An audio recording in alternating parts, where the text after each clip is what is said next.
سوێن بەخوا ئەو ملحیدانە ئاواتیان وایە و بۆیان بکرا ئایان کرد ڕۆژانە و شەوانە لە هەر گەڕێکێکی شارە مەنەسەیەک دانێن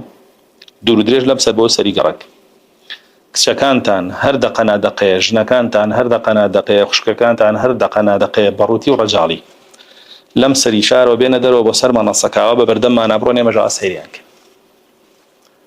حتا تێرە بین لە سیرکردنیان و ئەوەی دڵمانەی خوازێ دیاریەکەین ئیتر دواییش داوای کەن بێ بۆ لایەن چێژی لێ بین سوێن بەخوا ئاوەتیان ئەیانەوێ هەرچی ئافرەتە بێ بە عاریضەی ئەزیاء ببێ بە کچە نمایشکاری جەستەی نەک جلوبەرگەکەی چونکە جلوبەرگەی جارێ دوو تاڵێکی لەبەرانیە جەستەی کە ئەگەر بێت و تۆزێک ئەوە نەبێ کە ئەم ئافرەتە ئەو دوو پارچەیەش لابە ئیتر ئەشکێ پێی وەکو ئاژەڵ سەیرەکرێ دوو پارچەیەشی لابر هەر بە بێجل ئەیان سوڕاندەوە ئەوەند هیچ لەبەر مەکە و ناتەوێ خواوا دروستی کردووە وا بسوڕێەوە پێوە وەکو جەماعەتی ئەمەزۆنوانە کە هێشتا شەرمەکەن بە گیا عەورەتی خۆیان داپۆشن یعنی ئایانوت ئاوا بسوڕێ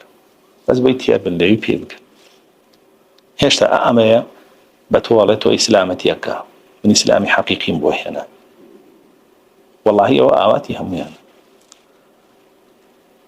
جاوە نەبێ ناموسن ناموسیش بەیە مافرۆشن وەرە بزانم کاممان شەهوانی منێک کە ئاڵێم خۆ داپۆشە با کەس نەوبینێ بەس ئەوەی حەڵاڵی خۆتە بتبینێ تۆ ئەو جەستەیەت مافی حەڵاڵەکەی خۆتە ببینێ تۆ یەکی شەهوانی کە ئاڵێ ئەو جەستەیەت حەڵاڵە بۆ منیش با ببینم خۆڕوت و کەرەوە لەبەر مەکە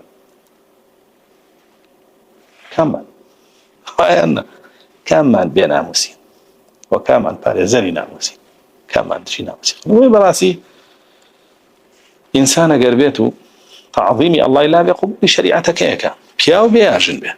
و زۆرترین تۆغیان بەداخەوە ئەمڕۆ کە ئەیبینین لەناو چینی ئافرەتانان کە خۆیان بە ئیسلام هاوڕاسیوە کارمان نییە بە ئافرەتانێکەوە کە خۆیان حەزیان بۆ بابەتێ من باسی ئافرەتی مسلمانەکەین قل للمؤمنات يغضضن من أبصارهن مؤمنات كاكا مؤمنات نيت بروتشيكي بيجا بس مؤمناتي أو فرماني الله يعبد يك تشاو بارزوت يا كلام ما بمحرمي خودنا بيدوش جوانيا كان درمخه وخود دابوش أما فرماني الله يعبد لسورة الله بيجي فرمان ببيانا كان قل للمؤمنين يغضوا من أبصارهم ويحفظوا فروجهم انت افرتي مسلمان نيت بروتشونا جيد بجي بس كوتا مسلمانم ام قرانم قبوله او فرماني قرانك فرمو تسليمي بالتسليمي نبي تعظيمي الله تلانيه تعظيمي الله شلانيه انكاري فرمانك كان اكيد دجايتي اكيد جحدي اكيد بدرو اكيد